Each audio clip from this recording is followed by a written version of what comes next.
The Trump administration reportedly weighing a new round of tariffs on foreign imports of semiconductors, chips.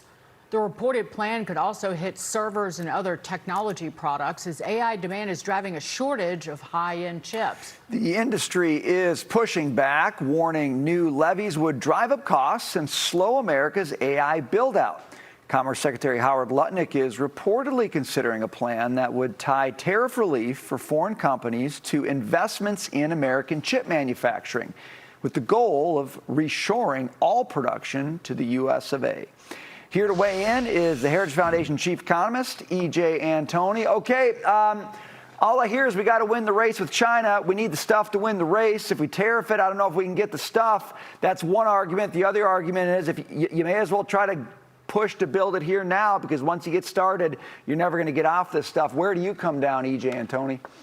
Well, Brian, absolutely we need to win the race. Absolutely we need to make all this stuff here. We need the inputs, so it doesn't really make sense right now to tariff that when there's nowhere else we can get it from at the moment but overseas. And if you want to increase production so much, then how about we not do the stuff we've already done before that hasn't succeeded, where we have this quote-unquote investment in all these different companies that haven't actually increased chip production. And that was true, by the way, not only in terms of some of these trade deals, but also under the Biden administration. Remember the failure that has been the CHIPS Act? That hasn't increased production despite dumping a ton of money onto the problem. It hasn't actually solved the problem. Look, one of the things with tariffs is that it's a negative incentive. In other words, it's telling you what not to do, but it's not telling you what to do. It's like the difference between bopping your dog on the nose because he does something bad and giving him a treat because he does something good. So if you want to incentivize production here, then give time-limited subsidies that are tied to actual production.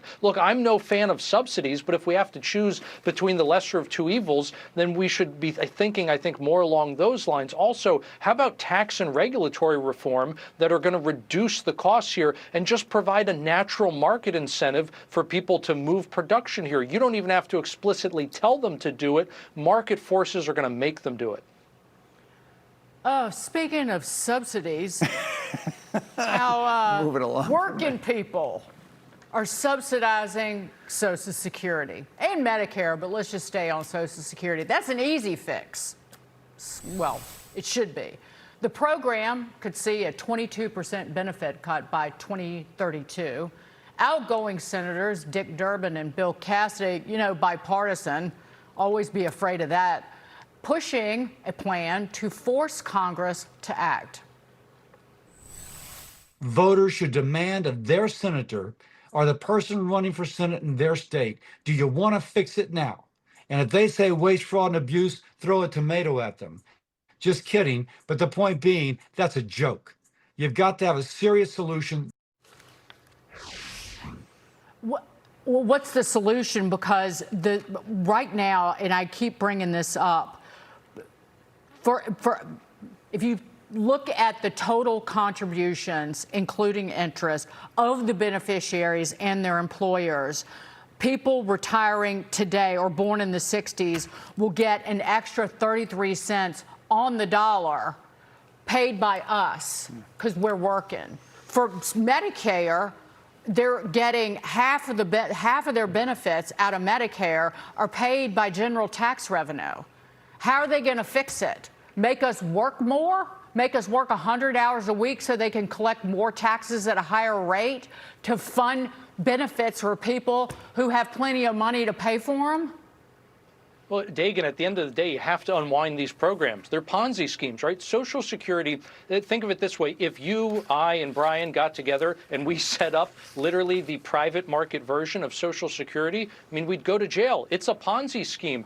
People think that the money they are getting back in retirement is what they paid in, as if it was put in a lockbox, to coin a phrase that somebody once used, right? You put this money into your account and then you get it back at retirement. That's literally not how it works. It works by today's workers paying for today's retirees. And so you need that exponential growth in the people paying into the system to make it work. It's exactly the same thing as like what Bernie Madoff did. As long as you have that exponential growth in terms of new investors providing new money to the fund, then you can continue to pay these ridiculous rates of return to yesterday's investors. But as soon as that stops, the whole thing falls apart. Well, guess what?